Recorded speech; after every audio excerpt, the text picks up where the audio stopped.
Let's talk about bunnies. There are two kinds up here.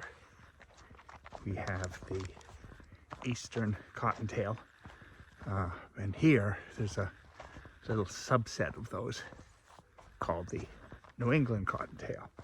And we also have snowshoe hares, which are also a rabbit, called snowshoes because they have such great big hind feet that in the winter they can just run through soft snow as if they're wearing snowshoes.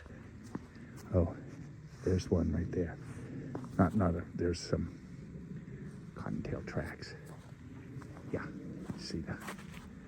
So what happens is they put their front paws down and then their back feet come up in front of the paws like a Y.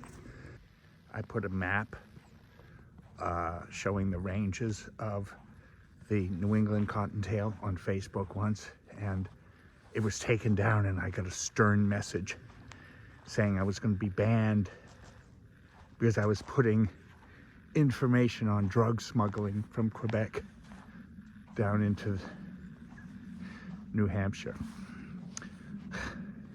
Once I explained it, they put it back. The cottontails are different from the snowshoes. Oh, there's some more. Yeah, these are small, so they're these are all cottontails. Wow, a lot of them. Yeah, I saw some snowshoes earlier, but these so the cottontails stay brown all year, which is a little unfortunate for them. And when they're born, they're like little kittens. No fur. They rely on their mother for quite a while. Whereas the hares, when they come out, eyes are open, covered with fur, hopping around quite early. Now we have some more activity. Yeah, they've been at work here. The lake looks perfect for snowmobiling or ice fishing or even walking across it. It looks completely frozen, and here's a spot that's cleared by the wind and it looks frozen, but you got to be careful. Look at this.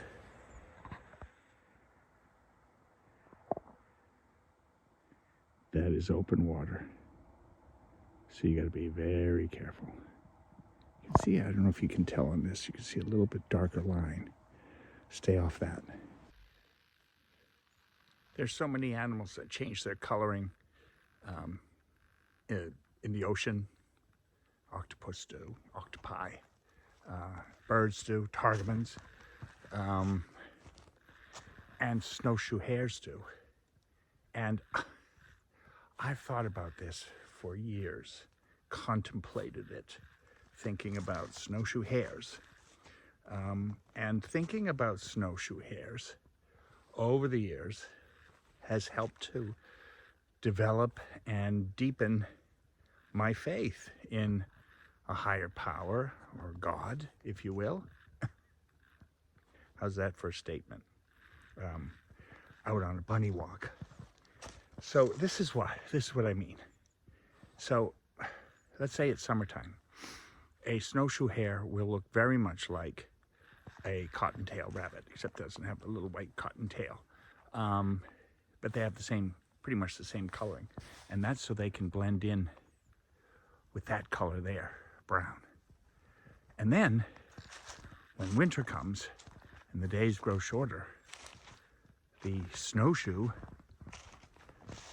turns that color, white. And in the spring and in the fall, you can see this, both white and brown as the fur is shifting back and forth. And this is great camouflage. in the winter. So the snowshoe hare lives in New England, I guess across the northern United States and all up through Canada. Why in the world would that deepen my faith? Well, let me explain. So the snowshoe is brown, then in winter it becomes white, and let's say, okay, maybe 1 million years ago, there was a little hare, and it was being hunted by saber-toothed tigers, and one of them had a genetic defect or alteration or anomaly that allowed it to change its color to blend in with the surroundings. Okay, well then that rabbit passed on its genes, and before long, when the snow came, the rabbit was able to change its fur to white. Not consciously, naturally, when the days got shorter, because it's supposed to be the change is caused by a change in light. But then summer comes again, and once again it changes its color without thinking. It becomes brown. Following winter, white. Following summer, brown. White, brown, white, brown, for its entire life. How does that happen? Now, if somebody could tell me how, when the days get longer, I can turn this snowshoe winter camouflage back to dark brown, I'd be more than happy to hear about it. But these little rabbits, they do it year after year, without trying, without thinking. They are provided for by their creator. So, even if you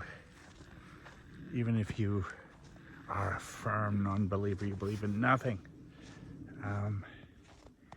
can you at least admire the miracles of nature? Sure you can. The splendor of creation. Everybody marvels at that.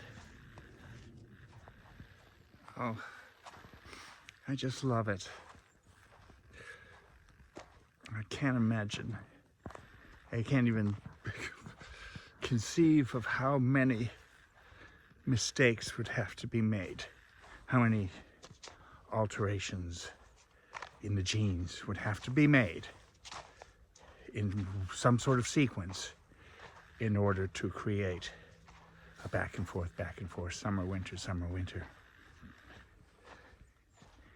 For me, it just seems so much more unlikely that it's all just a happy chance, coincidence, an accident. And in some ways, I guess that makes me a non-believer, because I just can't believe that. Even if it is evolution, it's still guided somehow.